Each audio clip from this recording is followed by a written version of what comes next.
So I wonder if I should switch mine. Or you could flip it in the edit. I could do that, yes. Yep. Yeah, that's a good point.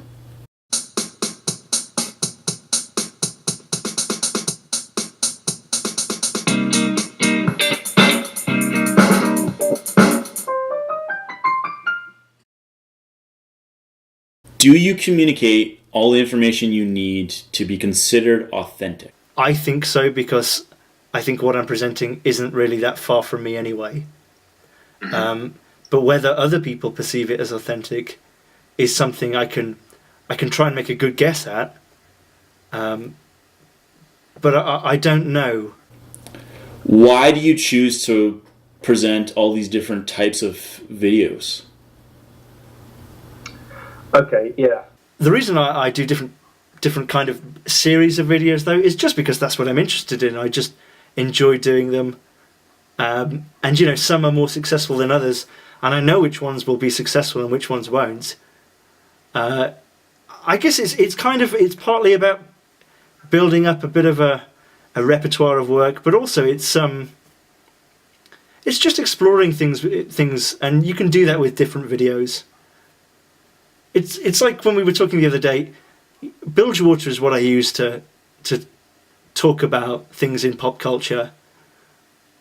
And just kind of, prod it a bit and make the point that isn't this actually quite stupid in a kind of non-confrontational way.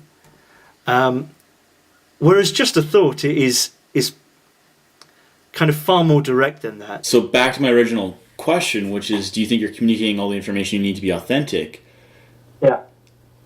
I guess my question is really, do you have to communicate everything, or are you willing to refrain from sharing parts of yourself?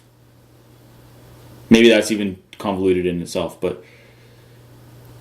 So do I have to wear my heart on my sleeve to be authentic? Yeah.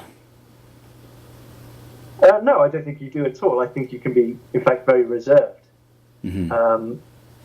I think what is inauthentic is when you say, this is what I truly believe, and then you hold back. I'm gonna say something really cheesy because I love doing these kinds of things every once in a while. I think that if you start with heart, you'll make art, right? Uh-huh.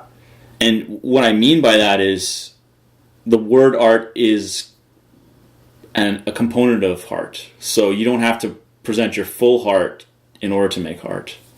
Yeah. No, you're right, and it's your Skype handle as well. Did you know that?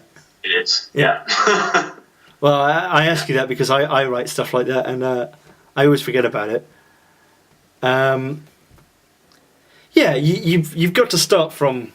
I guess art is kind of intrinsically emotional, but I don't think you have to be emotional to be authentic. There's this idea out there that digital art is not the same, doesn't have the same intrinsic value, or it's not as capable as traditional art. But real artists work with what people are drawn to. Yeah, absolutely. And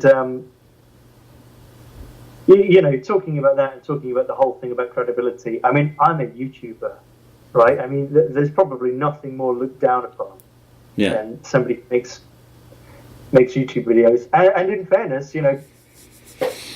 most YouTube videos are rubbish. Mm-hmm. Well, it's not necessarily that you make this stuff for the masses, like you said, right? Yeah, right, exactly. You want to draw in the people who are going to be invested in it. Yeah, exactly that. And if you look at the top YouTubers, they're not artists. I mean, their stuff looks good, their sound is clear, and they're very good presenters, but they're not artists, and they're not trying to be artists, usually. I guess there's some exceptions. You could look at Syriac or someone.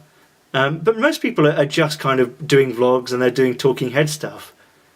So I can kind of understand that people wouldn't, not necessarily people wouldn't consider me an artist, but when I say I'm a YouTuber, people would be confused as to what that meant. Mm-hmm. Because YouTube isn't an artistic platform. And it's not necessarily a bad thing, but that's what it is. Yeah. But you can make art in it. Yeah, you can make art in it. You can make art in anything. Right. Cool. Yeah.